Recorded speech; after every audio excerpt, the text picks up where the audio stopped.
أعوذ بالله من الشيطان الرجيم بسم الله الرحمن الرحيم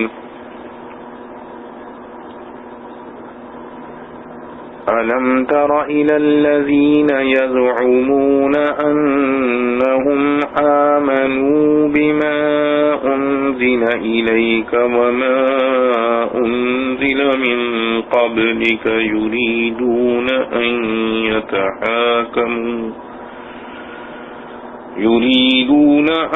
يتحاكموا إلى الطاغوت وقد أمروا أن يكفروا به ويريد الشيطان أن يضلهم ضلالا بعيدا وَإِذَا قِيلَ لَهُمْ تَعَالَوْا إِلَى مَا أَنزَلَ اللَّهُ وَإِلَى الرَّسُولِ رَأَيْتَ الْمُنَافِقِينَ يَصُدُّونَ عَنكَ صُدُودًا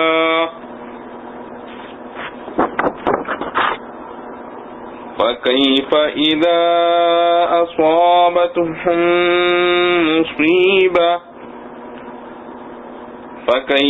إذا أصابتهم مصيبة بما قدمت أيديهم ثم جاءوك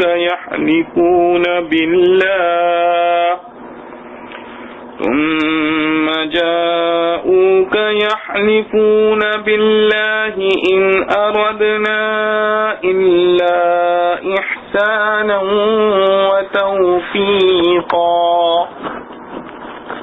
أولئك الذين يعلم الله ما في قلوبهم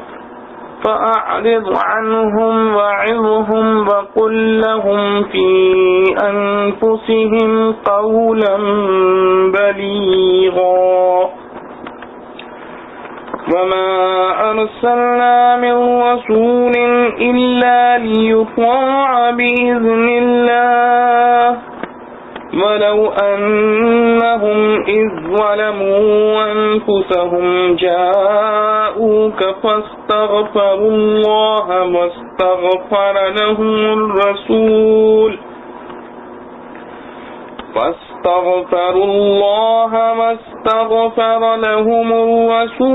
لوجدوا الله توابا رحيما. کیا تو نے دیکھا ان کو جو دعویٰ کرتے ہیں کہ ایمان لائے ہیں اس پر جو اترا تیری طرف اور جو اترا تجھ سے پہلے، چاہتے ہیں کہ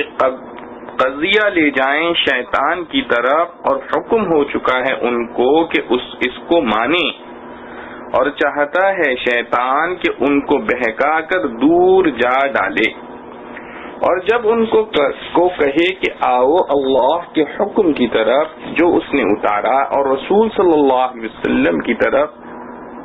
تو دیکھے تو منافقوں کو کہ ہٹتے ہیں تجھ سے رک کر. پھر کیا ہو جبکہ ان کو پہنچے مصیبت اپنے ہاتھوں کے کیے ہوئے سے. پھر آویں تیرے پاس قسمیں کھاتے ہوئے اللہ کی کہ ہم کو غرض نہ تھی مگر بھلائی اور ملاپ. یہ وہ لوگ ہیں کہ اللہ تعالی جانتا ہے جو ان کے دل میں ہے، سو تو ان سے تغافل کر اور ان کو نصیحت کر اور ان سے کہہ ان کے حق میں بات کام کی. اور ہم نے کوئی رسول نہیں بھیجا مگر اسی واسطے کہ اس کا حکم مانے اللہ کے فرمانے سے. اور اگر وہ لوگ جس وقت انہوں نے اپنا برا کیا تھا آتے تیرے پاس پھر اللہ سے معافی چاہتے اور رسول بھی ان کو بخشواتا تو البتہ اللہ کو پاتے معاف کرنے والا مہربان. خلاصہ تفسیر. اے محمد صلی اللہ علیہ وسلم، کیا آپ صلی اللہ علیہ وسلم نے ان لوگوں کو نہیں دیکھا جو زبان سے تو دعویٰ کرتے ہیں کہ وہ یعنی ہم اس کتاب پر بھی ایمان رکھتے ہیں جو آپ صلی اللہ علیہ وسلم کی طرف نازل کی گئی یعنی قرآن، اور اس کتاب پر بھی جو آپ سے پہلے نازل کی گئی یعنی توریت، کیونکہ اس میں منافقین کا بیان ہے، اور اکثر منافقین یہود میں سے تھے۔ مطلب یہ کہ زبان سے دعویٰ کرتے ہیں کہ جس طرح ہم توریت کو مانتے ہیں اسی طرح قرآن کو بھی مانتے ہیں، یعنی اسلام کے مدعی ہیں۔ پھر اس پر حالت یہ ہے کہ اپنے مقدمے شیطان کے پاس لے جانا چاہتے ہیں، کیونکہ غیر شرع کی طرف مقدمہ لے جانے کے لیے شیطان سکھلاتا ہے، بس اس پر عمل کرنا ایسا ہے جیسے شیطان ہی کے پاس مقدمہ لے گئے۔ حالانکہ اس سے دو امر معنی موجود ہیں، ایک یہ کہ ان کو شریعت کی جانب سے یہ حکم ہوا کہ اس شیطان کو نہ مانیں، یعنی اعتقاداً و عملاً اس کی مخالفت کریں، اور دوسرا معنی یہ کہ شیطان ان کا ایسا دشمن اور بدخواہ ہے کہ ان کو راہ حق سے بھٹکا کر بہت دور لے جانا چاہتا ہے۔ بس باوجود ان دونوں امروں کے جن کا مقتضا یہ ہے کہ شیطان کے کہنے پر عمل نہ کریں، پھر بھی اس کی موافقت کرتے ہیں۔ اور جب ان سے کہا جاتا ہے کہ آؤ اس حکم کی طرف جو اللہ تعالیٰ نے نازل فرمایا ہے، اور آؤ رسول صلی اللہ علیہ وسلم کی طرف کہ آپ صلی اللہ علیہ وسلم اس حکم کے موافق فیصلہ فرما دیں، تو آپ صلی اللہ علیہ وسلم اس وقت منافقین کی یہ حالت دیکھیں گے کہ آپ صلی اللہ علیہ وسلم کے پاس آنے سے پہلو تہی کرتے ہیں۔ پھر کیسی جان کو بنتی ہے جب ان پر کوئی مصیبت پڑتی ہے، ان کی اس حرکت کی بدولت جو اس مصیبت سے پہلے کر چکے تھے۔ مراد اس حرکت سے شرع کو چھوڑ کر دوسری جگہ مقدمہ لے جانا ہے، اور مصیبت سے مراد جیسے قتل یا خیانت و نفاق کا کھل جانا اور بعض پرس ہونا، یعنی اس وقت سوچ پڑتی ہے کہ اس حرکت کی کیا تعویل کریں، جس میں پھر سرخرو رہیں۔ پھر تعویل سوچ کر آپ صلی اللہ علیہ وسلم کے پاس آتے ہیں، خدا کی قسمیں کھاتے ہوئے کہ ہم جو دوسری جگہ چلے گئے تھے ہمارا اور کچھ مقصود نہ تھا سوا اس کے معاملے کے دونوں فریق کی کوئی بھلائی کی صورت نکل آوے اور ان میں باہم موافقت مصالحت ہو جاوے۔ مطلب یہ کہ قانون تو شرع ہی کا حق ہے، ہم دوسری جگہ شرع کو ناحق سمجھ کر نہیں گئے تھے، بلکہ بات یہ ہے کہ قانونی فیصلے میں تو صاحب حق کو حاکم رعایت کرنے کے لیے نہیں کہہ سکتا، اور باہمی فیصلے میں اکثر رعایت کرا دی جاتی ہے۔ یہ وجہ تھی ہمارے دوسری جگہ جانے کی۔ اور قصہ قتل میں تعویل اس مقتول کے فعل کی ہوگی جس سے مقصود اپنی برات یا حضرت عمر رضی اللہ عنہ پر دعوی قتل بھی ہوگا۔ اللہ تعالیٰ ان کی اس تعویل کی تکذیب فرماتے ہیں کہ یہ وہ لوگ ہیں کہ اللہ تعالیٰ کو معلوم ہے جو کچھ نفاق و کفر ان کے دلوں میں ہے، کہ اس کفر و نفاق و عدم رضا بحکم شرعی کی وجہ سے یہ لوگ دوسری جگہ جاتے ہیں اور وقت معین پر اس کی سزا بھی پالیں گے۔ مصلحت یہی ہے کہ آپ صلی اللہ علیہ وآلہ وسلم علم خداوندی و مواخذہ خداوندی پر اکتفا فرما کر ان سے تغافل کر جایا کیجیے، یعنی کچھ مواخذہ نہ فرمائیے، اور ویسے اپنے منصب رسالت کے اقتداء سے ان کو نصیحت فرماتے رہیے کہ ان حرکتوں کو چھوڑ دو، اور ان سے خاص ان کی ذات کی اصلاح کے متعلق کافی مضمون کہہ دیجیے تاکہ ان پر حجت قائم اور تمام ہو جائے، پھر نہ مانے تو وہ جانے۔ اور ہم نے تمام پیغمبروں کو خاص اسی واسطے مبعوث فرمایا ہے کہ بحکم خداوندی جو کہ اطاعت رسول کے باب میں فرمایا ہے ان کی اطاعت کی جائے۔ بس اول تو ان لوگوں کو شروع ہی سے اطاعت کرنا واجب تھی، اور اگر خیر شامت سے نفس سے حماقت ہی ہو گئی تھی تو جس وقت یہ گناہ کر کے اپنا نقصان کر بیٹھے تھے اس وقت ندامت کے ساتھ آپ صلی اللہ تعالی علیہ وسلم کی خدمت میں حاضر ہو جاتے، پھر حاضر ہو کر اللہ تعالی سے اپنے اس گناہ کی معافی چاہتے، اور رسول صلی اللہ علیہ وسلم یعنی آپ صلی اللہ علیہ وسلم بھی ان کے لیے اللہ تعالی سے معافی چاہتے،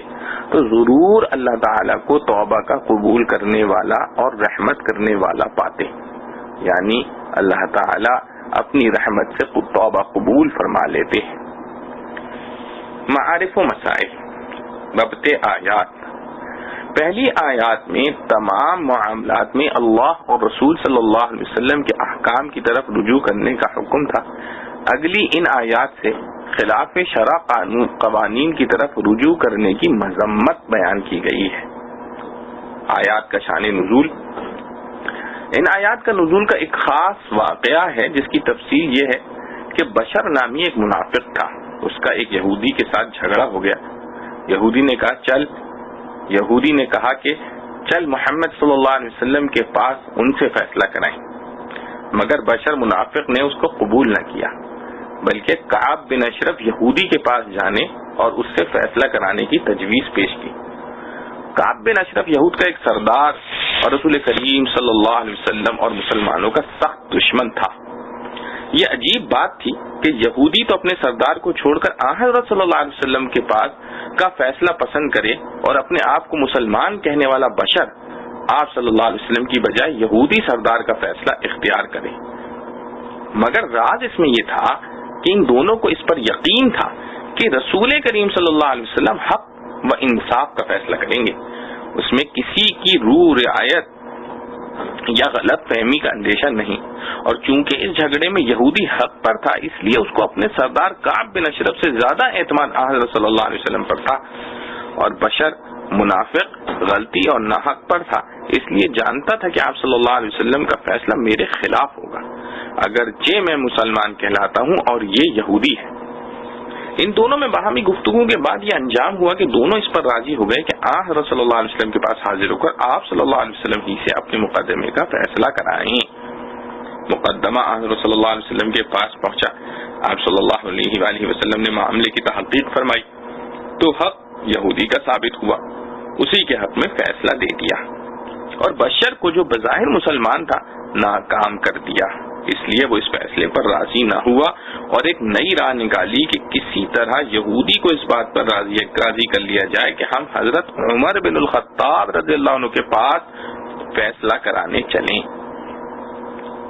یہودی نے اس کو قبول کر لیا۔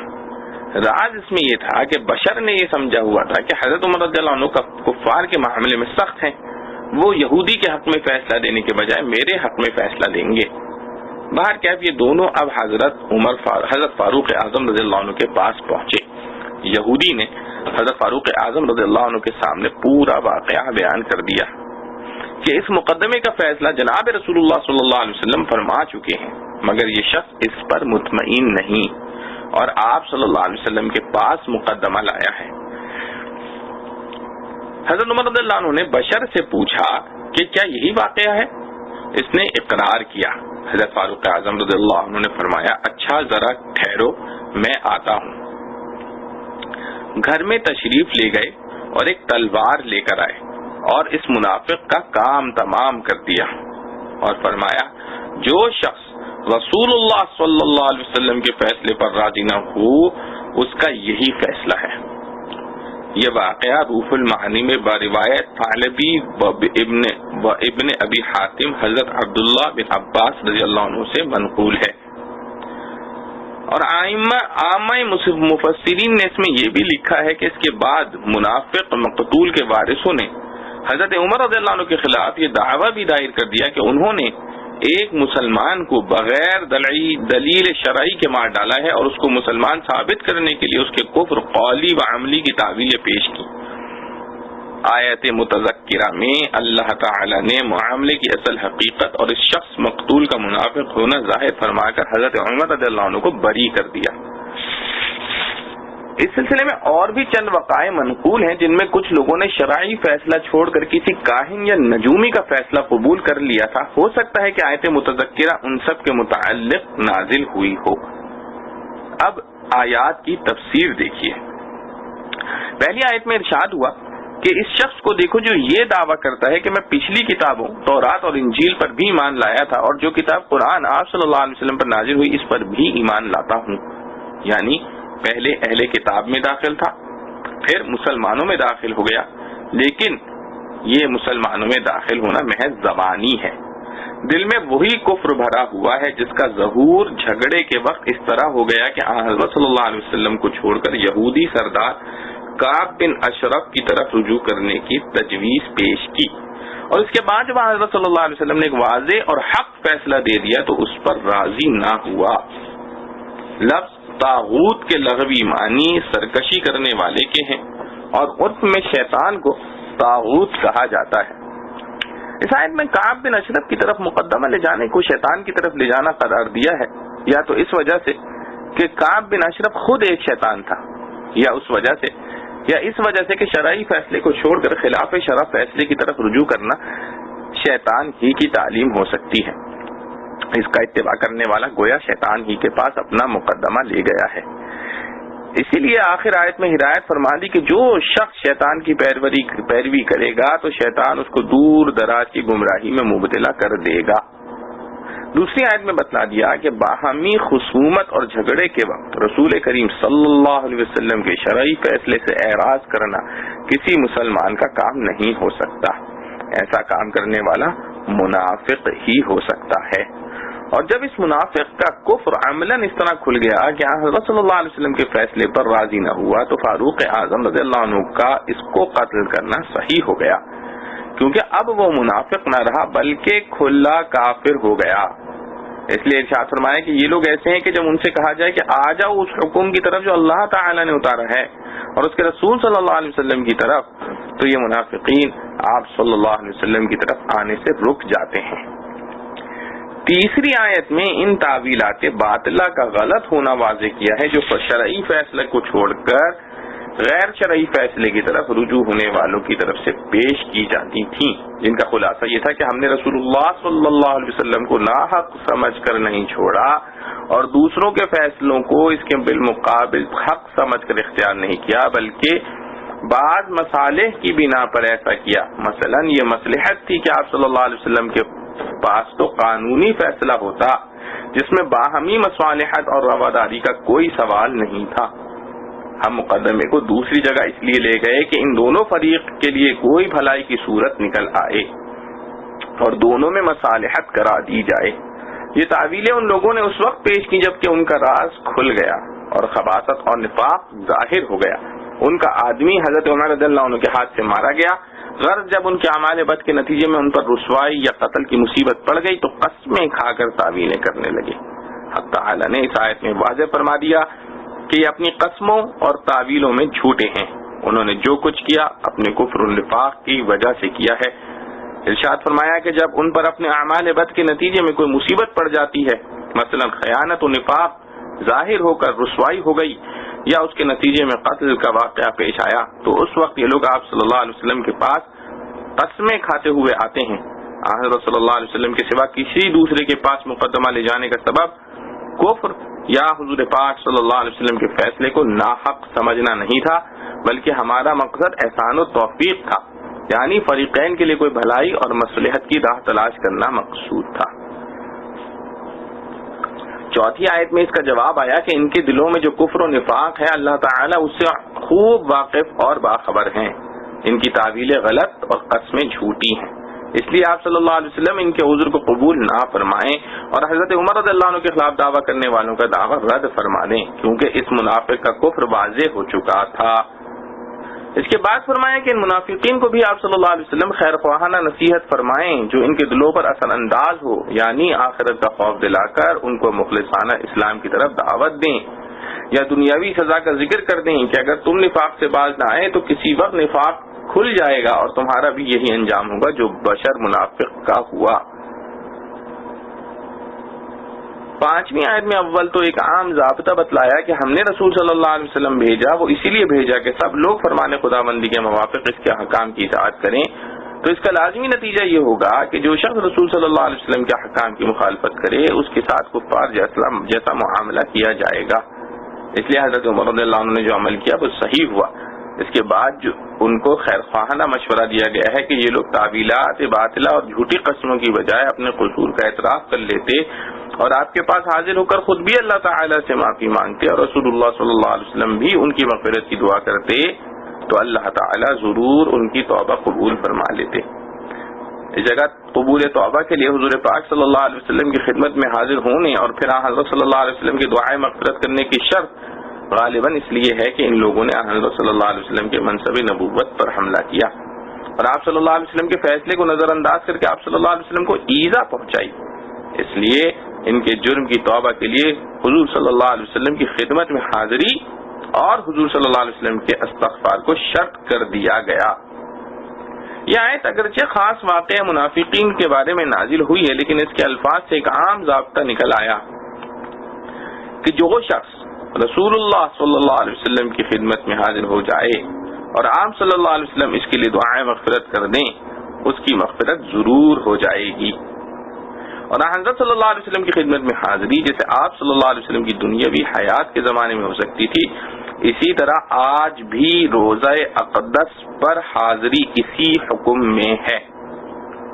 اور حضرت صلی اللہ علیہ وسلم کی خدمت میں حاضری جیسے آپ صلی اللہ علیہ وسلم کی دنیاوی حیات کے زمانے میں ہو سکتی تھی، اسی طرح آج بھی روزہ اقدس پر حاضری اسی حکم میں ہے۔ حضرت علی کرم اللہ وجہہ نے فرمایا کہ جب ہم رسول اللہ صلی اللہ علیہ وسلم کو دفن کر کے فارغ ہوئے تو اس کے 3 روز بعد ایک گاؤں والا آیا اور قبر شریف کے پاس آ کر گر گیا اور زار زار روتے ہوئے آیت مذکورہ کا حوالہ دے کر عرض کیا کہ اللہ تعالیٰ نے اس آیت میں وعدہ فرمایا ہے کہ اگر گناہگار رسول صلی اللہ علیہ وسلم کی خدمت میں حاضر ہو جائے اور رسول صلی اللہ علیہ وسلم اس کے لیے دعائیں مغفرت کر دیں تو اس کی مغفرت ہو جائے گی۔ اس لیے میں آپ صلی اللہ علیہ وسلم کی خدمت میں حاضر ہوا ہوں کہ آپ صلی اللہ علیہ وسلم میرے لیے مغفرت کی دعا کریں۔ اس وقت جو لوگ حاضر تھے ان کا بیان ہے کہ اس کے جواب میں روزہ اقدس کے اندر سے آواز آئی قد غفر لک، یعنی مغفرت کر دی گئی۔ بحر محیط۔ فلا وربك لا يؤمنون حتى يحكموك فيما شجر بينهم ثم لا يجدوا في أنفسهم حرجا مما قضيت ويسلموا تسليما۔ سو قسم ہے تیرے رب کی وہ مومن نہ ہوں گے یہاں تک کہ تجھ کو ہی منصف جانے اس جھگڑے میں جو ان میں اٹھے، پھر نہ پاویں اپنے جی میں تنگی تیرے فیصلے سے اور قبول کریں خوشی سے۔ خلاصہ تفسیر، پھر قسم ہے آپ صلی اللہ علیہ وسلم کے رب کی یہ لوگ جو صرف زبانی ایمان ظاہر کرتے پھرتے ہیں عند اللہ ایماندار نہ ہوں گے جب تک یہ بات نہ ہو کہ ان کے آپس میں جو جھگڑا واقع ہو اس میں یہ لوگ آپ صلی اللہ تعالی علیہ وسلم سے اور آپ صلی اللہ تعالی علیہ وسلم نہ ہو تو آپ صلی اللہ تعالی علیہ وسلم کی شریعت سے فیصلہ کرا دیں۔ پھر جب آپ صلی اللہ تعالی علیہ وسلم تصفیہ کر دیں تو اس آپ صلی اللہ علیہ وسلم کی تصفیہ سے اپنے دلوں میں انکار کی تنگی نہ پاویں اور اس فیصلے کو پورا پورا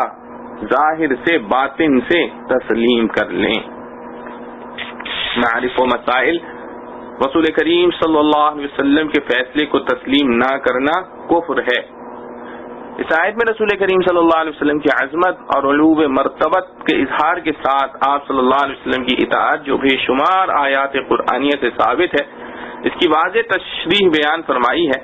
اس آیت میں قسم کھا کر حق تعالی جل شانہ نے فرمایا کہ کوئی آدمی اس وقت تک مومن یا مسلمان نہیں ہو سکتا جب تک وہ حضرت صلی اللہ علیہ وسلم کے فیصلے کو ٹھنڈے دل سے پوری طرح تسلیم نہ کرے کہ اس کے دل میں بھی اس فیصلے سے کوئی تنگی نہ پائی جائے۔ حضرت صلی اللہ علیہ وسلم بحیثیت رسول خود امت کے حاکم اور ہر پیش آنے والے جھگڑے کا فیصلہ کرنے کے ذمہ دار ہیں۔ آپ صلی اللہ علیہ وسلم کی حکومت اور آپ صلی اللہ علیہ وسلم کا فیصلہ کسی کے حکم بنانے پر موقوف نہیں۔ پھر اس آیت میں مسلمانوں کو حکم بنانے کی تلقین اس لیے فرمائی گئی ہے کہ حکومت کے مقرر کردہ حاکم اور اس کے فیصلے پر تو بہت سے لوگوں کو اطمینان نہیں ہوا کرتا جیسا اپنے مقرر کردہ ثالث یا حکم پر ہوتا ہے، مگر حضرت صلی اللہ علیہ وسلم صرف حاکم نہیں بلکہ رسول معصوم صلی اللہ علیہ وسلم بھی ہیں، رحمت للعالمین بھی ہیں، امت کے شفیق و مہربان باپ بھی ہیں۔ اس لیے تعلیم یہ دی گئی کہ جب بھی کسی معاملے میں یا کسی مسئلے میں باہم اختلاف کی نوبت آئے تو فریقین کا فرض ہے کہ رسول کریم صلی اللہ علیہ وسلم کو حکم بنا کر اس کا فیصلہ کرائیں اور پھر آپ صلی اللہ علیہ وسلم کے فیصلے کو دل و جان سے تسلیم کر کے عمل کریں۔ اختلافات میں آپ صلی اللہ علیہ وسلم کو حکم بنانا آپ کے عہد مبارک کے ساتھ مخصوص نہیں۔ حضرات مفسرین نے فرمایا کہ ارشاد قرآنی پر عمل حضرت صلی اللہ علیہ وسلم کے عہد مبارک کے ساتھ مخصوص نہیں آپ کے بعد آپ صلی اللہ علیہ وسلم کی شریعت مطہرہ کا فیصلہ خود آپ صلی اللہ علیہ وسلم ہی کا فیصلہ ہے. اس لیے یہ حکم قیامت تک اس طرح جاری ہے کہ آپ صلی اللہ علیہ وسلم کے زمانے مبارک میں خود بلا واسطہ آپ صلی اللہ علیہ وسلم سے رجوع کیا جائے، اور آپ صلی اللہ علیہ وسلم کے بعد آپ صلی اللہ علیہ وسلم کی شریعت کی طرف رجوع کیا جائے، جو در حقیقت آپ صلی اللہ علیہ وسلم ہی کی طرف رجوع ہے. چند اہم مسائل.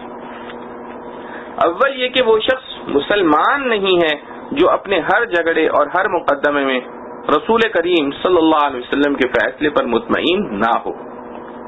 یہی وجہ ہے کہ حضرت فاروق اعظم رضی اللہ عنہ نے اس شخص کو قتل کر ڈالا جو حضرت صلی اللہ علیہ وسلم کے فیصلے پر راضی نہ ہوا، اور پھر معاملے کو حضرت عمر رضی اللہ عنہ کے پاس لے گیا. اس مقتول کے اولیاء نے رسول اللہ صلی اللہ علیہ وسلم کی عدالت میں حضرت عمر رضی اللہ عنہ پر دعویٰ کیا کہ انہوں نے ایک مسلمان کو بلا وجہ قتل کر دیا. جب یہ استغاثہ حضرت صلی اللہ علیہ وسلم کی خدمت میں ہوا تو بے ساختہ حضور پاک صلی اللہ علیہ وسلم کی زبان مبارک سے نکلا ما كنت لظن ان عمر يجترئ على قتل رجل مؤمن، یعنی مجھے یہ گمان نہ تھا کہ عمر کسی مرد مومن کے قتل کی جرات کریں گے، یعنی مجھے یہ گمان نہ تھا کہ عمر کسی مرد مومن کے قتل کی جرات کریں گے. اس سے ثابت ہوا کہ حاکم اعلیٰ کے پاس اگر کسی ماتحت حاکم کے فیصلے کی اپیل کی جائے تو اس کو اپنے حاکم ماتحت کی جانبداری کے بجائے انصاف کا فیصلہ کرنا چاہیے. جیسا اس واقعے میں آیت نازل ہونے سے پہلے حضرت صلی اللہ علیہ وسلم نے حضرت عمر رضی اللہ عنہ کے فیصلے پر اظہار ناراضی فرمایا. پھر جب یہ آیت نازل ہوئی تو حقیقت کھل گئی کہ آیت کی روح سے وہ شخص مومن ہی نہیں تھا. دوسرا مسئلہ، اس آیت سے یہ نکلا کہ لفظ فیما شجر صرف معاملات اور حقوق کے ساتھ متعلق نہیں، عقائد اور نظریات اور دوسرے نظری مسائل کو بھی حاوی ہے. اس لیے ہر مسلمان کا فرض ہے کہ جب بھی کسی مسئلے میں باہم اختلاف کی نوبت آئے تو باہم جھگڑتے رہنے کے بجائے دونوں فریق رسول اللہ صلی اللہ علیہ وسلم کی طرف اور آپ صلی اللہ علیہ وسلم کے بعد آپ صلی اللہ علیہ وآلہ وسلم کی شریعت کی طرف رجوع کر کے مسئلے کا حل تلاش کریں. تیسرا مسئلہ یہ معلوم ہوا کہ جو کام حضرت صلی اللہ علیہ وسلم سے قولاً یا عملاً ثابت ہے اس کے کرنے سے دل میں تنگی محسوس کرنا بھی ضعف ایمان کی علامت ہے. مثلا جہاں شریعت نے تیمم کر کے نماز پڑھنے کی اجازت دی، وہاں تیمم کرنے پر جس شخص کا دل راضی نہ ہو وہ اس کو تقویٰ نہ سمجھے بلکہ اپنے دل کا روگ سمجھے. رسول کریم صلی اللہ علیہ وسلم سے زیادہ کوئی متقی نہیں ہو سکتا. جس صورت میں حضرت صلی اللہ علیہ وسلم نے بیٹھ کر نماز پڑھنے کی اجازت دی اور خود بیٹھ کر ادا فرمائی، اگر کسی شخص کا دل اس پر راضی نہ ہو اور ناقابل برداشت محنت و مشقت اٹھا کر کھڑے ہی ہو کر نماز پڑھے، نماز ادا کرے، تو وہ سمجھ لے کہ اس کے دل میں روگ ہے. ہاں معمولی ضرورت یا تکلیف کے وقت اگر رخصت کو چھوڑ کر عزیمت پر عمل کرے تو حضرت صلی اللہ علیہ وسلم ہی کی تعلیم کے مطابق درست ہے، مگر مطلقاً شرعی رخصتوں سے تنگ دلی محسوس کرنا کوئی تقویٰ نہیں. اس لیے رسول کریم صلی اللہ علیہ وسلم نے فرمایا ان اللہ تعالی یحب ان تؤتى رخصه كما يحب ان تؤتى عزائمه، یعنی اللہ تعالی جس طرح عزیمتوں پر عمل کرنے سے خوش ہوتے ہیں اسی طرح رخصتوں پر عمل کرنے کو بھی پسند فرماتے ہیں. عام عبادات و اذکار و اوراد، درود و تسبیح میں سب سے بہتر طریقہ وہی ہے جو خود رسول کریم صلی اللہ علیہ وسلم کا اپنا معمول رہا، اور آپ صلی اللہ علیہ وسلم کے بعد آپ صلی اللہ علیہ وسلم کے صحابہ کرام رضوان اللہ علیہم اجمعین کا جس پر عمل رہا. مسلمانوں کا فرض ہے کہ حدیث کی مستند روایات سے اس کو معلوم کر کے اسی کو اپنا لائے عمل بنائیں. ایک اہم فائدہ، گزشتہ تفسیر سے یہ بات واضح ہو گئی کہ رسول کریم صلی اللہ علیہ وسلم امت کے صرف مصلح اور اخلاقی رہبر ہی نہیں تھے بلکہ وہ ایک عادل حاکم بھی تھے. پھر حاکم بھی شان کے کہ آپ صلی اللہ علیہ وسلم کے فیصلے کو ایمان و کفر کا معیار قرار دیا گیا، جیسا کہ بشر منافق کے واقعے سے ظاہر ہے. اس چیز کی وضاحت کے لیے اللہ تعالیٰ نے اپنی مقدس کتاب میں متعدد مقامات پر اپنی اطاعت کی تعلیم کے ساتھ ساتھ رسول کریم صلی اللہ تعالی علیہ وسلم کی اطاعت کو لازمی قرار دیا ہے. ارشاد ہوتا ہے اطیعوا اللہ و اطیعوا الرسول، یعنی تم اللہ کی اطاعت کرو اور اللہ کی رسول کی اطاعت کرو. ایک دوسری جگہ ارشاد فرمایا من یطع الرسول فقد اطاع اللہ، یعنی جو رسول صلی اللہ علیہ وسلم کی اطاعت کرے اس نے در حقیقت اللہ کی اطاعت کی۔ ان آیات میں غور کرنے سے آپ صلی اللہ علیہ وسلم کی شان حاکمیت بھی نکھر کر سامنے آ جاتی ہے، جس کی عملی صورت ظاہر کرنے کے لیے اللہ تعالی نے آپ صلی اللہ علیہ وسلم کے پاس اپنا قانون بھیجا تاکہ آپ صلی اللہ علیہ وسلم مقدمات کے فیصلے اسی کے مطابق کر سکیں۔ چنانچہ ارشاد ہوتا ہے اِنَّا أَنزَلْنَا إِلَيْكَ الْكِتَابَ بِالْحَقِّ لِتَحْكُمَ بَيْنَ النَّاسِ بِمَا أَرَاكَ اللَّهُ، یعنی ہم نے آپ صلی اللہ علیہ وسلم پر کتاب کو حق کے ساتھ نازل کیا تاکہ آپ صلی اللہ علیہ وسلم کے درمیان میں اس طرح فیصلہ کریں، آپ صلی اللہ علیہ وسلم لوگوں کے درمیان میں اس طرح فیصلہ کریں جس طرح اللہ آپ صلی اللہ علیہ وسلم کو دکھلائے اور سمجھائے۔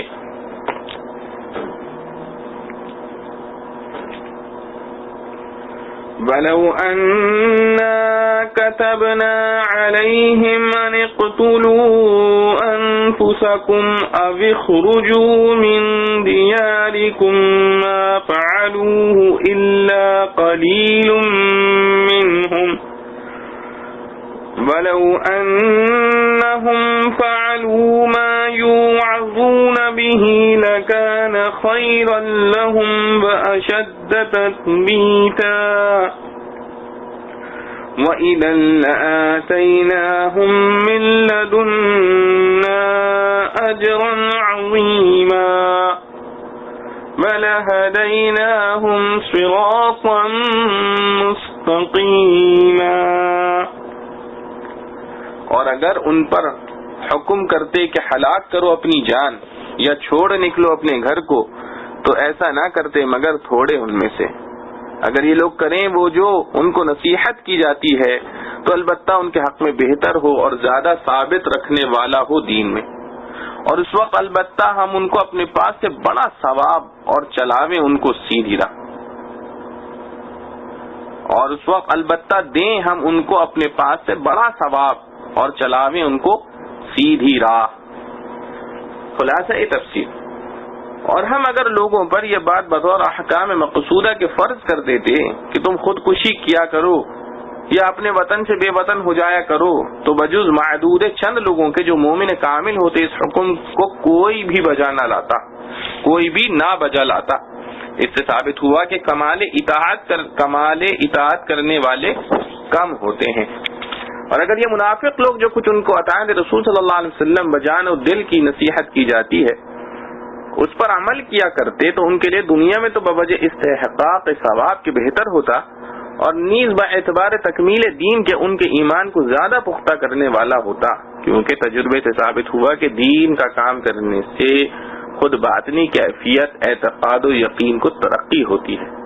اور اس حالت میں جب کہ عمل سے خیریت اور تثبیت دین حاصل ہو جاتی تو آخرت میں ہم ان کو خالص اپنے پاس سے اجر عظیم عنایت فرماتے، اور ہم ان کو جنت کا سیدھا راستہ بتلا دیتے کہ بے روک ٹوک جنت میں داخل ہوں، جو کہ اجر عظیم ملنے کا مقام ہے۔ شان نزول،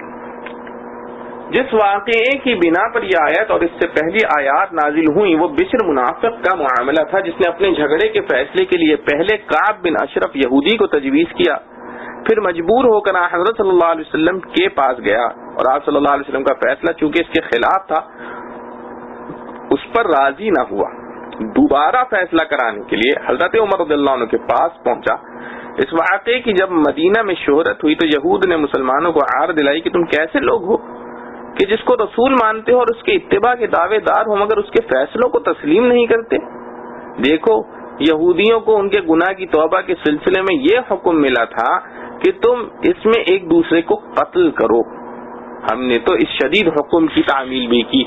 یہاں تک کہ ہمارے 70,000 آدمی مارے گئے، اگر تمہیں کوئی ایسا حکم دے دیا جاتا تو تم کیا کرتے؟ اس پر یہ آیت نازل ہوئی وَلَوْ أَنَّا كَتَبْنَا عَلَيْهِمْ، یعنی ان منافقین کا یا عام لوگوں کا جن میں کافر و مومن سب داخل ہیں یہی حال ہے کہ اگر ان کو بنی اسرائیل کی طرح کوئی سخت حکم خودکشی یا ترک وطن کا دے دیا جاتا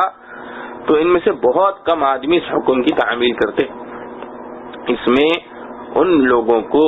سخت تنبیہ ہے جو اپنے جھگڑوں کا فیصلہ رسول اللہ صلی اللہ علیہ وسلم یا شریعت رسول صلی اللہ علیہ وسلم کو چھوڑ کر کسی دوسری طرف لے جاتے ہیں. اور یہودی کے طعن کا جواب بھی ہے کہ یہ حال منافقین کا ہے، پکے مسلمانوں کا نہیں. اور شاہد اس کا یہ ہے کہ جب یہ آیت نازل ہوئی تو صحابہ کرام رضوان اللہ علیہ مجمعین میں سے ایک صاحب رضی اللہ عنہ نے کہا کہ اللہ نے ہمیں اس آزمائش میں نہیں ڈالا. صحابی رضی اللہ عنہ کا یہ کلمہ رسول اللہ صلی اللہ علیہ وسلم کو پہنچے تو آپ صلی اللہ علیہ وسلم نے فرمایا کہ میری امت میں ایسے لوگ بھی ہیں جن کے دلوں میں ایمان مضبوط پہاڑوں سے زیادہ جمع ہوا ہے. ابن وہب علیہ الرحمہ کا بیان ہے کہ یہ صحابی رضی اللہ عنہ کا یہ کلمہ رسول اللہ صلی اللہ علیہ وسلم کو پہنچا تو آپ صلی اللہ علیہ وسلم نے فرمایا کہ میری امت میں ایسے لوگ بھی ہیں جن کے دلوں میں ایمان مضبوط پہاڑوں سے زیادہ جمع ہوا ہے. ابن وہب رحمۃ اللہ علیہ کا بیان ہے کہ یہ کلمہ حضرت ابوبکر صدیق رضی اللہ عنہ کا تھا. اور ایک روایت میں ہے کہ حضرت صدیق اکبر رضی اللہ عنہ نے یہ آیت سن کر کہا کہ اگر یہ حکم نازل ہوتا تو خدا کی قسم میں سب سے پہلے اپنے آپ اور اپنے اہل بیت کو اس پر قربان کر دیتا. بعض روایات میں ہے کہ اس آیت کے نازل ہونے پر رسول کریم صلی اللہ علیہ وسلم نے فرمایا کہ اگر یہ حکم خودکشی یا ترک وطن کا اللہ کی طرف سے آ جاتا تو ابن ام عبد یعنی حضرت عبداللہ بن مسعود رضی اللہ عنہ ضرور اس پر عمل کرتے ہیں. اور رہا دوسرا معاملہ ترک وطن کا تو صحابہ کرام رضوان اللہ علیہ مجمعین نے اس پر تو عمل کر کے دکھلا دیا کہ اپنے وطن مکہ اور اپنی تمام جائیدادوں اور تجارتوں کو چھوڑ کر مدینہ طیبہ کی طرف ہجرت اختیار کر لی. آخر آیت میں فرمایا کہ یہ کام اگرچہ مشکل ہے لیکن اگر وہ ہمارے فرمان کے مطابق اس کو مان لے تو انجام کار یہی ان کے لیے بہتر ہوگا اور یہ عمل ان کے ایمان کو اور مضبوط کر دے گا اور ہم اس پر ان کو ثواب عظیم عطا کریں گے اور ان کو سیدھی راہ چلائیں گے. اس کے بعد آخری آیت میں اللہ تعالیٰ اور اس کے رسول صلی اللہ علیہ وسلم کی اطاعت کرنے والوں کے درجات عظیمہ کا بیان ہے جس میں ان کو یہ بشارت دی گئی ہے کہ یہ لوگ جنت میں انبیاء علیہم السلام اور صدیقین اور شہداء و صلحاء کے ساتھ ہوں گے. اس آیت کے نزول کا ایک خاص واقعہ ہے اور اس کی تفسیر انبیاء علیہ السلام، صدیقین، شہداء اور صالحین کے 4 درجات جن کا اس آیت میں ذکر ہے ان کی تشریح اور جنت میں ان کے ساتھ ہونے کی تفسیر انشاءاللہ آگے آئے گی.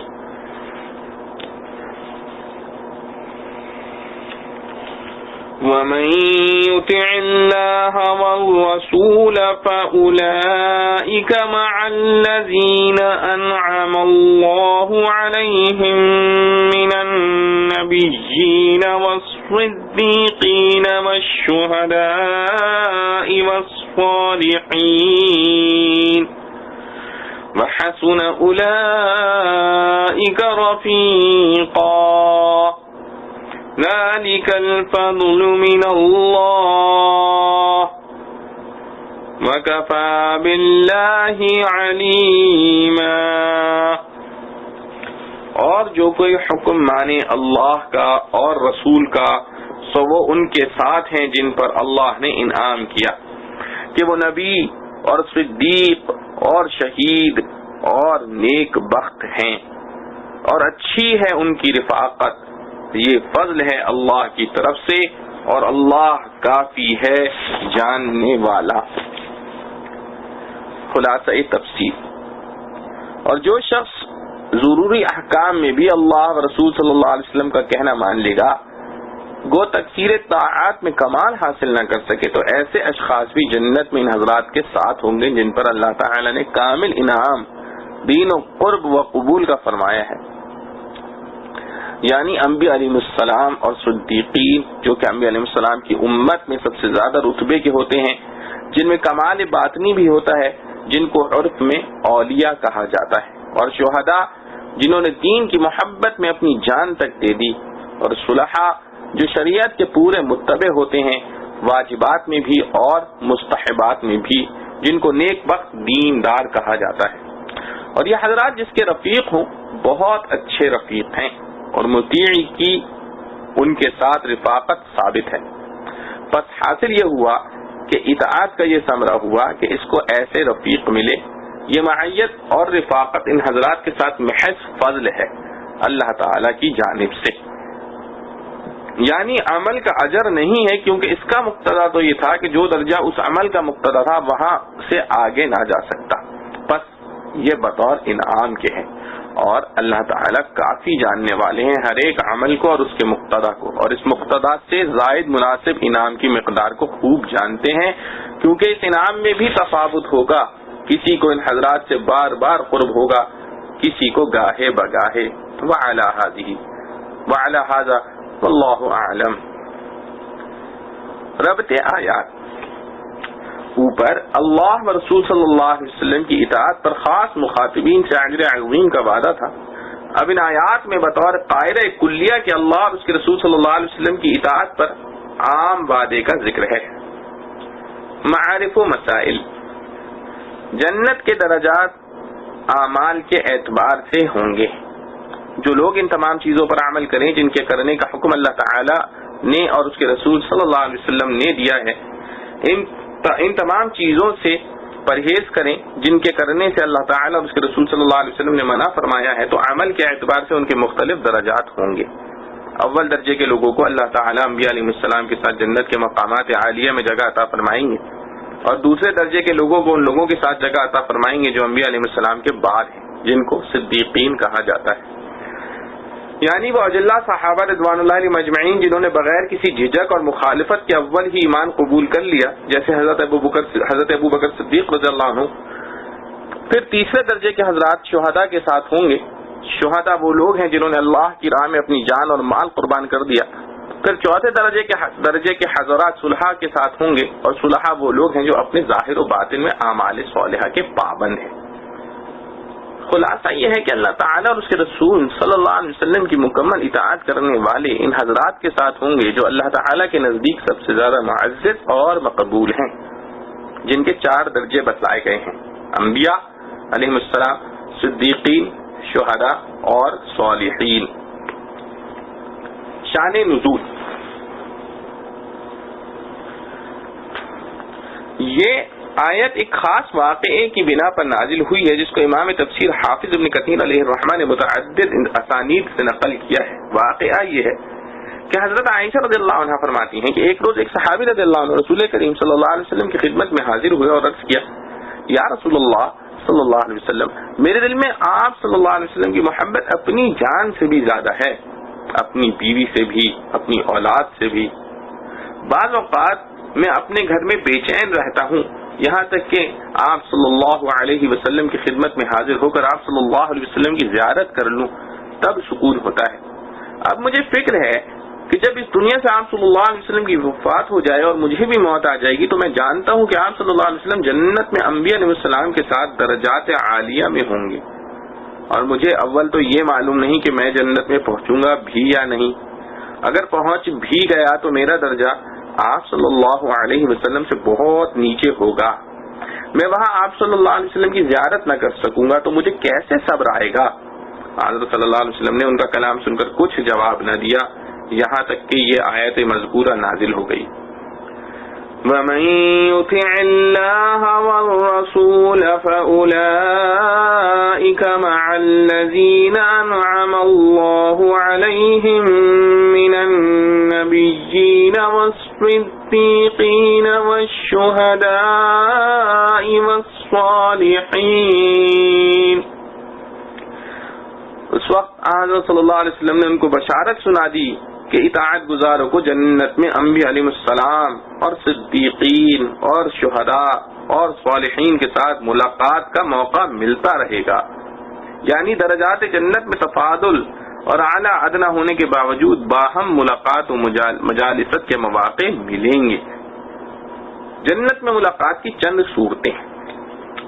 جس کی ایک صورت یہ بھی ہوگی کہ اپنی اپنی جگہ سے ایک دوسرے کو دیکھیں گے، جیسا کہ موتا امام مالک علیہ الرحمہ میں بروایت ابو سعید خدری رضی اللہ عنہ منقول ہے کہ رسول اللہ صلی اللہ علیہ وسلم نے فرمایا کہ اہل جنت اپنی کھڑکیوں میں اپنے سے اوپر کے طبقات والوں کو دیکھیں گے جیسے دنیا میں تم ستاروں کو دیکھتے ہو، اور یہ بھی صورت ہوگی کہ تم درجات میں ملاقات کے لیے آیا کریں گے، جیسا کہ ابن جریر رحمۃ اللہ علیہ نے بروایت ربیع رحمۃ اللہ علیہ نقل کیا ہے کہ رسول اللہ صلی اللہ علیہ وسلم نے اس آیت کی تفسیر میں ارشاد فرمایا کہ اونچے درجات والے نیچے درجات کی طرف اتر کر آیا کریں گے اور ان کے ساتھ ملاقات اور مجالست ہوا کرے گی۔ اور یہ بھی ممکن ہے کہ نیچے کے درجات والوں کو ملاقات کے لیے اعلیٰ درجات میں جانے کی اجازت ہو۔ اس آیت کی بنا پر رسول کریم صلی اللہ علیہ وسلم نے بہت سے لوگوں کو جنت میں اپنے ساتھ رہنے کی بشارت دی۔ صحیح مسلم میں ہے کہ حضرت کعب بن اسلم رضی اللہ عنہ حضرت صلی اللہ علیہ وسلم کے ساتھ رات گزارتے تھے۔ ایک رات تہجد کے وقت کعب اسلمی رضی اللہ عنہ نے حضرت صلی اللہ علیہ وسلم کے لیے وضو کا پانی اور مسواک وغیرہ ضروریات لا کر رکھی تو آپ صلی اللہ علیہ وسلم نے خوش ہو کر فرمایا مانگو کیا مانگتے ہو؟ کعب اسلمی رضی اللہ عنہ نے کیا میں جنت میں آپ صلی اللہ علیہ وسلم کی صحبت چاہتا ہوں۔ آپ صلی اللہ علیہ وسلم نے فرمایا اور کچھ؟ تو انہوں نے عرض کیا اور کچھ نہیں، جس پر حضرت صلی اللہ علیہ وسلم نے ارشاد فرمایا کہ اگر تم جنت میں میرے ساتھ رہنا چاہتے ہو تو اعنی علی نفسک بکثرۃ السجود، یعنی تمہارا مقصد حاصل ہو جائے گا، لیکن اس میں تم بھی میری مدد اس طرح کرو کہ کثرت سے سجدے کیا کرو، یعنی نوافل کی کثرت کرو۔ مسند احمد میں ہے کہ رسول اللہ صلی اللہ علیہ وسلم کے پاس ایک شخص آیا اور عرض کہ یا رسول اللہ صلی اللہ علیہ وسلم میں اس بات کی شہادت دیتا ہوں کہ اللہ کے سوا کوئی عبادت کے لائق نہیں، اور یہ کہ آپ صلی اللہ علیہ وسلم کہ اللہ کے سچے رسول ہیں،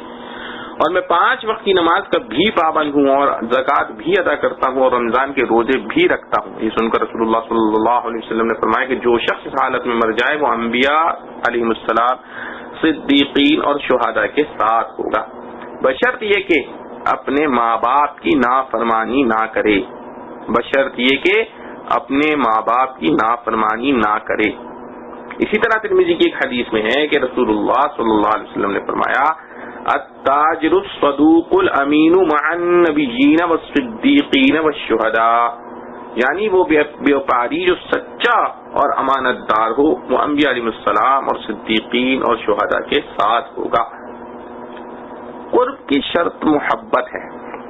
رسول کریم صلی اللہ علیہ وسلم کی صحبت اور رفاقت آپ صلی اللہ علیہ وسلم کے ساتھ محبت کرنے سے حاصل ہوگی۔ چنانچہ صحیح بخاری میں طرق متواترہ کے ساتھ صحابہ کرام رضوان اللہ علیہم اجمعین کی ایک بڑی جماعت سے منقول ہے کہ رسول اللہ صلی اللہ علیہ وسلم سے دریافت کیا گیا کہ اس شخص کا کیا درجہ ہوگا جو کسی جماعت سے محبت اور تعلق رکھتا ہے مگر عمل میں ان کے درجے کو نہیں پہنچا۔ آپ صلی اللہ علیہ وسلم نے فرمایا المرء مع من احب، المرء مع من احب، یعنی محشر میں ہر شخص اس کے ساتھ ہوگا جس سے اس کو محبت ہے۔ حضرت انس رضی اللہ عنہ فرماتے ہیں کہ صحابہ کرام رضوان اللہ علیہم اجمعین کو دنیا میں کسی چیز سے اتنی خوشی نہیں ہوئی جتنی اس حدیث سے، کیونکہ اس حدیث نے ان کو یہ بشارت دے دی کہ رسول کریم صلی اللہ علیہ وسلم کے ساتھ محبت کرنے والے محشر اور جنت میں بھی حضور پاک صلی اللہ علیہ وسلم کے ساتھ ہوں گے۔ رسول اللہ صلی اللہ علیہ وسلم کی رفاقت کسی رنگ و نسل پر موقوف نہیں۔ طبرانی نے معجم کبیر میں حضرت عبداللہ بن عمر رضی اللہ عنہ کی یہ روایت نقل کی ہے کہ ایک شخص حبشی حضرت صلی اللہ علیہ وسلم کی خدمت میں حاضر ہوا اور عرض کیا یا رسول اللہ صلی اللہ علیہ وسلم، آپ صلی اللہ علیہ وسلم ہم سے حسن صورت اور حسین رنگ میں بھی ممتاز ہیں اور نبوت اور رسالت میں بھی، اب اگر میں بھی اس چیز پر ایمان لے آؤں جس پر آپ صلی اللہ علیہ وسلم ایمان رکھتے ہیں اور وہی عمل کروں جو آپ صلی اللہ علیہ وسلم کرتے ہیں تو کیا میں بھی جنت میں آپ صلی اللہ علیہ وسلم کے ساتھ ہو سکتا ہوں؟ حضرت صلی اللہ علیہ وسلم نے فرمایا ہاں ضرور، تم اپنی حبشیانہ بدصورتی سے نہ گھبراؤ، قسم ہے اس ذات کی جس کے قبضے میں میری جان ہے، جنت میں کالے رنگ کے حبشی سفید اور حسین ہو جائیں گے، جنت میں کالے رنگ کے حبشی سفید اور حسین ہو جائیں گے اور 1000 سال کی مسافت سے چمکیں گے، اور جو شخص لا الہ الا اللہ کا قائل ہو اس کی فلاح و نجات اللہ تعالی کے ذمے ہو جاتی ہے، اور جو شخص سبحان اللہ و بحمدہ پڑھتا ہے اس کے نامہ اعمال میں 1,24,000 نیکیاں لکھی جاتی ہیں۔ یہ سن کر مجلس میں سے ایک شخص نے عرض کیا یا رسول اللہ صلی اللہ علیہ وسلم، جب اللہ تعالیٰ کے دربار میں حسنات کی اتنی سخاوت ہے تو پھر ہم کیسے ہلاک ہو سکتے یا عذاب میں کیسے گرفتار ہو سکتے ہیں؟ آپ صلی اللہ علیہ وسلم نے فرمایا یہ بات نہیں،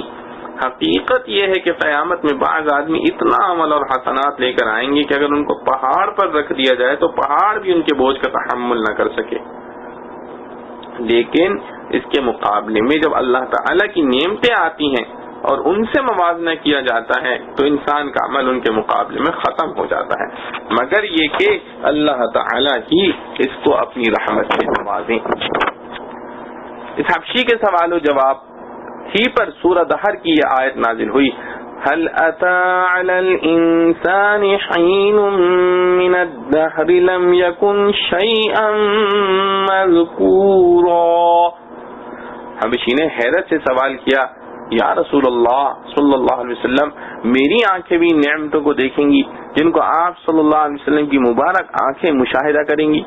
آپ صلی اللہ علیہ وسلم فرمایا، ہاں ضرور۔ یہ سن کر حبشی نو مسلم نے رونا شروع کیا، یہاں تک کہ روتے روتے وہیں جان دے دی، اور حضرت صلی اللہ علیہ وسلم نے اپنے دست مبارک سے اس کی تجہیز و تکفین فرمائی۔ درجات کی تفسیر۔ آیت کی تفسیر مع شان نزول اور متعلقہ تشریحات کے بیان ہو چکی۔ آیت کی تفسیر مع شان نزول اور متعلقہ تشریحات کے بیان ہو چکی۔ اب ایک بات قابل غور باقی رہ گئی ہے کہ اللہ تعالیٰ کا جن لوگوں پر ایمان ہے ان کے 4 درجے بیان فرمائے گئے ہیں۔ یہ درجے کس اعتبار سے ہیں اور ان 4 درجوں میں باہمی نسبت اور فرق کیا ہے، اور کیا یہ چاروں درجے کسی ایک شخص میں جمع ہو بھی سکتے ہیں یا نہیں؟ حضرات مفسرین نے اس بارے میں مختلف اقوال اور طویل تفصیل لکھی ہے۔ بعض نے فرمایا کہ یہ چاروں درجے ایک شخص میں بھی جمع ہو سکتے ہیں، اور یہ سب صفات متداخلہ کی طرح ہیں، کیونکہ قرآن کریم میں جس کو نبی فرمایا گیا ہے اس کو صدیق وغیرہ کے القاب بھی دیے گئے ہیں۔ حضرت ابراہیم علیہ السلام کے متعلق ارشاد ہے، انہ کان صدیقا نبیا، اور حضرت یحییٰ علیہ السلام کے بارے میں آیا ہے وَنَبِيًّا مِّنَ الصَّالِحِينَ۔ اسی طرح حضرت عیسیٰ علیہ السلام کے متعلق وَكَهْلًا وَمِنَ الصَّالِحِينَ آیا ہے۔ اس کا حاصل یہ ہے کہ اگرچہ مفہوم و معانی کے اعتبار سے یہ 4 صفات اور درجات الگ الگ ہیں، لیکن یہ سب صفات ایک شخص میں بھی جمع ہو سکتی ہیں۔ اس کی مثال ایسی ہے جیسے مفسر، محدث، فقیہ، مؤرخ اور متکلم مختلف صفات علماء کی ہیں، لیکن بعض علماء ایسے بھی ہو سکتے ہیں جو مفسر بھی ہوں، محدث بھی، فقیہ بھی اور مؤرخ و متکلم بھی۔ یا جس طرح ڈاکٹر، انجینئر، پائلٹ مختلف صفات ہیں، مگر یہ سب کسی ایک شخص میں بھی جمع ہو سکتی ہیں۔ البتہ عرف عام میں قاعدہ ہے کہ جس شخص پر جس صفت کا غلبہ ہوتا ہے اسی کے نام سے وہ معروف ہو جاتا ہے۔ طبقات پر کتابیں لکھنے والے اس کو اسی طبقے میں شمار کرتے ہیں۔ اسی وجہ سے عامہ مفسرین نے فرمایا کہ صدیقین سے مراد اجلہ صحابہ، اور شہداء سے شہداء احد، اور صالحین سے عام نیک مسلمان مراد ہیں۔ اور امام راغب اصفہانی رحمت اللہ علیہ نے ان 4 درجات کو مختلف درجات قرار دیا ہے۔ تفسیر بحر محیط، روح المعانی اور مظہری میں بھی یہی مذکور ہے۔ یعنی یہ کہ اس آیت میں اللہ تعالی نے مؤمنین کو 4 قسموں میں تقسیم کر کے ہر ایک کے لیے درجات اعلیٰ و ادنا مقرر فرمائے ہیں، اور عام مسلمانوں کو اس کی ترغیب دی ہے کہ وہ ان میں سے کسی کے درجے سے پیچھے نہ رہیں، علمی اور عملی جدوجہد کے ذریعے ان درجات تک پہنچنے کی کوشش کریں۔ ان میں نبوت ایک ایسا مقام ہے جو جدوجہد سے کسی کو حاصل نہیں ہو سکتا، لیکن انبیاء علیہ السلام کی معیت پھر بھی حاصل ہو جاتی ہے۔ امام راغب رحمۃ اللہ علیہ نے فرمایا کہ ان درجات میں سب سے پہلا درجہ انبیاء علیہ السلام کا ہے، جن کو قوت الہیہ کی امداد حاصل ہے، اور ان کی مثال ایسی ہے جیسے کوئی شخص کسی چیز کو قریب سے دیکھ رہا ہو۔ اسی لیے حق تعالی نے ان کے متعلق ارشاد فرمایا أَفَتُمَارُونَهُ عَلَى مَا يَرَى۔ صدیقین کی تعریف۔ دوسرا درجہ صدیقین کا ہے، اور وہ لوگ ہیں جو معرفت میں انبیاء علیہ السلام کے قریب ہیں، اور ان کی مثال ایسی ہے جیسے کوئی شخص کسی چیز کو دور سے دیکھ رہا ہو۔ حضرت علی کرم اللہ وجہ سے کسی نے پوچھا، کیا آپ نے اللہ تعالیٰ کو دیکھا ہے؟ آپ نے فرمایا، میں کسی ایسی چیز کی عبادت نہیں کر سکتا جس کو نہ دیکھا ہو۔ پھر فرمایا کہ اللہ تعالیٰ کو لوگوں نے آنکھوں سے تو نہیں دیکھا، لیکن ان کے قلوب نے حقائق ایمان کے ذریعے دیکھ لیا ہے۔ اس دیکھنے سے حضرت علی رضی اللہ عنہ کی مراد اسی قسم کی رویت ہے کہ ان کی معرفت علمی مثل دیکھنے کے ہے، ہے۔ شہداء کی تعریف۔ تیسرا درجہ شہداء کا ہے۔ یہ وہ لوگ ہیں جو مقصود کو دلائل و براہین کے ذریعے جانتے ہیں، مشاہدہ نہیں ہے۔ ان کی مثال ایسی ہے جیسے کوئی شخص کی چیز کو آئینے میں قریب سے دیکھ رہا ہو. جیسے حضرت حارثہ رضی اللہ عنہ نے فرمایا کہ مجھے یہ محسوس ہوتا ہے کہ میں اپنے رب کریم کے عرش کو دیکھ رہا ہوں. اور حدیث ان تعبد اللہ کأنک تراہ میں بھی اسی قسم کی روایت مراد ہو سکتی ہے. صالحین کی تعریف. چوتھا درجہ صالحین کا ہے. یہ وہ لوگ ہیں جو مقصود کو تقلید و اتباع کے ذریعے پہچانتے ہیں. ان کی مثال ایسی ہے جیسے کوئی کسی چیز کو آئینے میں دور سے دیکھے. اور حدیث میں فَإِن لَمْ تَكُن تَرَاهُ فَإِنَّهُ يَرَاكَ وارد ہوا ہے. اس میں بھی روایت کا یہی درجہ مراد ہو سکتا ہے. امام راغب اصفہانی رحمۃ اللہ علیہ کی اس کی تحقیق کا حاصل یہ ہے کہ یہ درجات معرفت رب کے درجات ہیں اور معرفت کے مختلف درجات کی بنا پر مختلف مدارج ہیں. بہرحال آیت کا مضمون صاف ہے کہ اس میں مسلمانوں کو یہ بشارت دی گئی کہ اللہ تعالی اور اس کے رسول صلی اللہ علیہ وسلم کی مکمل اطاعت کرنے والے درجات عالیہ کے رہنے والوں کے ساتھ ہوں گے. اللہ تعالی یہ محبت ہم سب کو نصیب کرے. آمین. وآخر دعوانا الحمد للہ رب العالمین.